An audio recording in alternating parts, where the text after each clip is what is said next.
Welcome back to the Trudeau Chronicles. I was wondering what our gold reserves were in Canada. In part because we know there's a lot of countries who are accumulating gold and silver. They have been for quite some time. China, quite aggressive with accumulating those precious metals. There's a lot of speculation in the big money side of things about a great financial reset, perhaps moving to digital currency.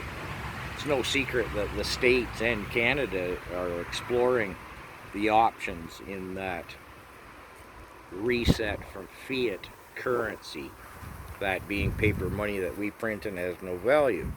So anyways, how much money do we have in our royal coffers? So I looked up that, Googled it. Out of 197 countries in the world, there are 6 pathetic places that have no gold. Armenia, Azerbaijan, which I had to look up. It's a nation separated in '91 from the former Soviet Republic when they went under. Cameroon, Malta, oddly enough, Nicaragua, and oh, you saw it coming, didn't you? Yeah, Canada. We have no gold. None. No gold. What happened to the gold? We mine gold, you say. In Ontario, BC, the Yukon. Some really big potential up in Nunavik. Nunavik? Sorry, I have trouble with that. Aluminum? Fine. Nunavik? You know where I mean. Way up there.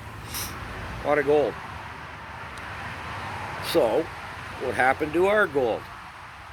In the first 2 months in power in 2015, our illustrious leader sold it all. Now, despite scratching away on the internet, I can't seem to find out who he sold it to. But, and I can't find to substantiate this either, but it's stuck in my mind. At the time, he sold it for $50 an ounce. That stuck in my mind because I remember thinking, say, what? $50 an ounce? I wish he'd have let me know. And so, in looking back, in that quarter annum of 2015, it was floating around $11.50 US, so 14-15 Canadian. You can see why I $1,500 or for $50.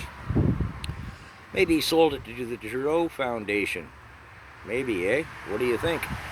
So, silver. How much silver do we have?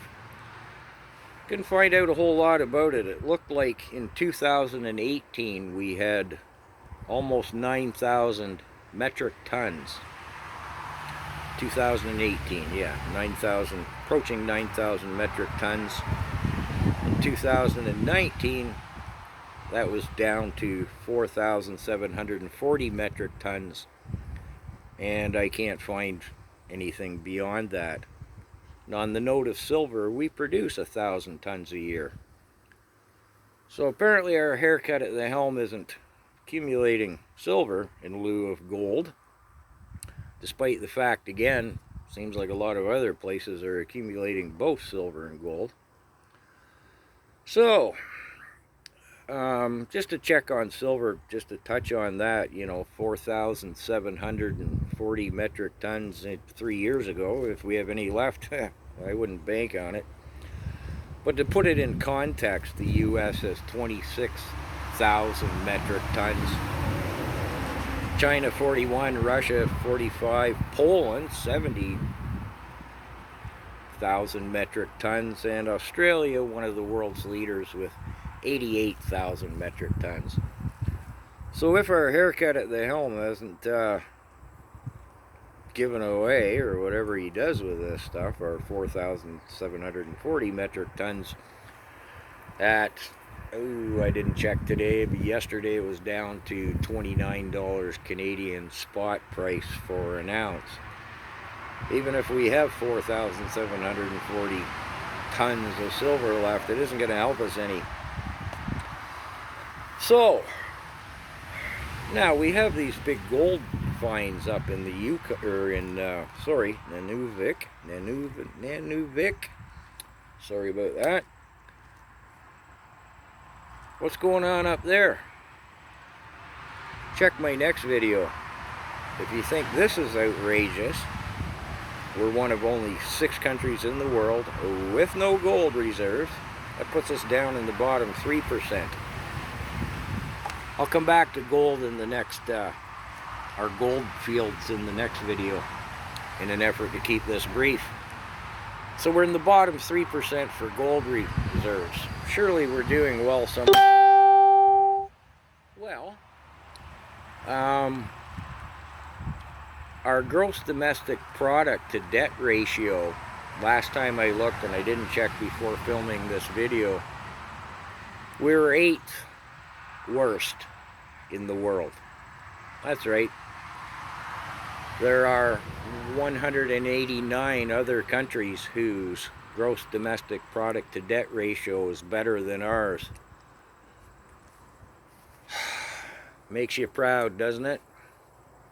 Yeah, wow.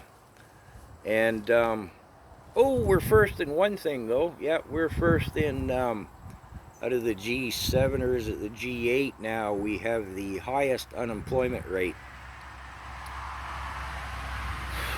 Yeah, the man's got to go, people.